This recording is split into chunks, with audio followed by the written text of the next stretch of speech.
যেগুলো যেগুলোর পুষ্পায়নে আলো অন্ধকারের ছন্দপতন কোনো প্রকার প্রভাব ফেলে না, যার ফলে কৃষক এই সোলার প্যানেলের নিচেও এই উদ্ভিদগুলোকে চাষ করতে পারে এবং সেই সোলার প্যানেল দিয়ে উৎপন্ন বিদ্যুৎ দিয়ে কৃষক তার জমিতে সেচ দিতে পারে। কৃষক তার জমিতে সেচ দেওয়ার পরে এবং সেই বিদ্যুৎ দিয়ে কৃষক তার খামারে বিভিন্ন যন্ত্রপাতি চালন, পানি উত্তোলন এবং পশুদের শীতকালে কিভাবে এটা ইয়ে করবে? শীতকালে সোলারের বিকল্প কি বা তোমাদের কি মনে হয়? বর্ষাকালেও তো রোদ আছে না অনেক, সাঁতার সেক্ষেত্রে কি করবা? আধুনিক টেকনোলজির যুগে ইদানিং এমন কিছু সোলার আবিষ্কৃত হচ্ছে যে সোলারগুলোতে অল্প পরিমাণে, খুবই অল্প পরিমাণে আলো দিলে এইগুলা খুব ভালোভাবে কার্যকরী হয়ে ওঠে। এবং স্যার আমরা দেখি যে শীতের সময় তো খুব একটা বেশি পরিমাণ স্যার লোডশেডিং হয়, যার ফলে অনেকটা যতদূর সম্ভব ততদূর কারেন্ট দিয়ে চালানো যাবে। তোমাদের এই যে গরমকালে অতিরিক্ত গরমের সময় তোমাদের কোনো ব্যাটারি বা স্টোরেজ ফ্যাসিলিটিজের এলইডি স্টোরেজ থাকবে যেখানে আমরা বিদ্যুৎ সংরক্ষণ করতে পারবো। আর এখানে বায়োগ্যাস প্ল্যান্ট আছে, গবাদি পশু এটার নিচে আলো হ্যাঁ। জন্মাবে, ঠিক আছে? ওরা কি তার ফুল ফল দিবে, আলো ছড়া অবশ্যই এগুলোর পুষ্পায়নে আলোক নিরপেক্ষ উদ্ভিদ আর ছায়া হয় উদ্ভিদের এখানে পার্থক্য আছে। আলো না পড়লেও ওদের পুষ্পায়নে কোনো প্রভাব পড়ে না।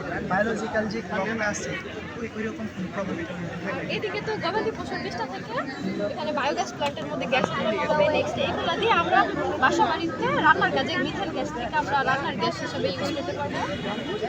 আমাদের রয়েছে বড় সোলার, যেটা থেকে আমরা সরাসরি এটা আমাদের হাসপাতালে এবং প্রত্যেকটা বাড়ির উপরে আমাদের আমরা ওই সবগুলো চালাতে পারবো এবং যে সময় আমাদের বিদ্যুৎ থাকবে অথবা আমাদের অতিরিক্ত বিদ্যুৎ উৎপাদন হবে তখন আমরা নেট স্টোরেজ দ্বারা এগুলোকে সংরক্ষণ করবো এবং পরবর্তীতে ব্যবহার করতে পারবো।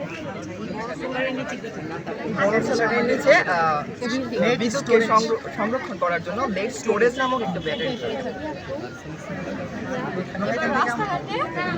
কৃষি জমিতে যদি এতগুলো আমরা সোলার ইউজ করি, তোমাদের কি মানে বিকল্প কোনো আছে যে আমাদের তো কৃষি জমিতে একটা সোলারই যথেষ্ট? কেননা আমার কৃষি জমিতে কি গাছ লাগে, শুধুমাত্র সেচ দিলেই তো হয়ে যায়, যন্ত্রপাতি জ্বালানি। আর এদিকে আমরা যে বিদ্যুৎগুলো উদ্বৃত্ত হচ্ছে, এই বিদ্যুৎগুলো আমরা যদি রাস্তার মধ্যে ল্যাম্প পোস্টের মধ্যে আলো জ্বালাতে পারি।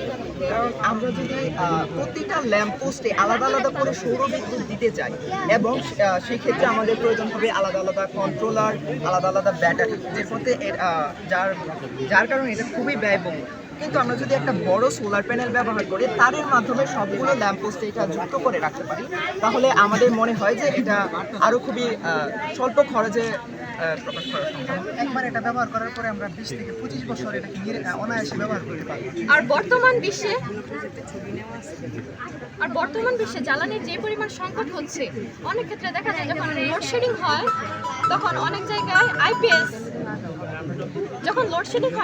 দেখা যায় যে আইপিএস ইউজ করা হয়। এই ক্ষেত্রে অনেক বেশি ব্যয়বহুল হয়, প্লাস অনেক জ্বালানির অনেক বেশি প্রয়োজন হয়। কিন্তু এখানে আমরা যদি সোলার ইউজ করি তাহলে এখানে বিদ্যুৎ পয়সার যেমন সাশ্রয় হচ্ছে তেমন বিদ্যুতেরও সাশ্রয়। তাই আমরা বিশ্বাস করি আমাদের এই প্রজেক্টটি বাস্তব জীবনে কাজে।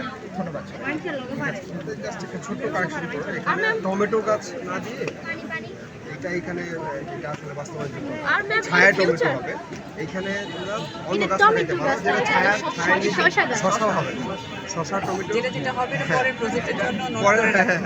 এখানে আদা, হলুদ, এইটা যেটা ছায়া হবে সেটা ফিউচার আমরা এই সোলার প্যানেলটার সাথে একটু এক্সট্রা আধুনিকত্ব যেহেতু আসছে, আধুনিক হিসেবে কিছু যুক্ত করতে পারি। যেমন এখানে আমরা যদি নতুন কোনো বাসা বাড়ি হয়, তো এটার মধ্যে একটা সুইচ সিস্টেম থাকবে, ওই বাসার সুইচে ক্লিক করলে অটোমেটিক্যালি ওই সৌর প্যানেল থেকে এখানে বিদ্যুৎ সাপ্লাই হবে, নোটিফিকেশনের মতো আর কি।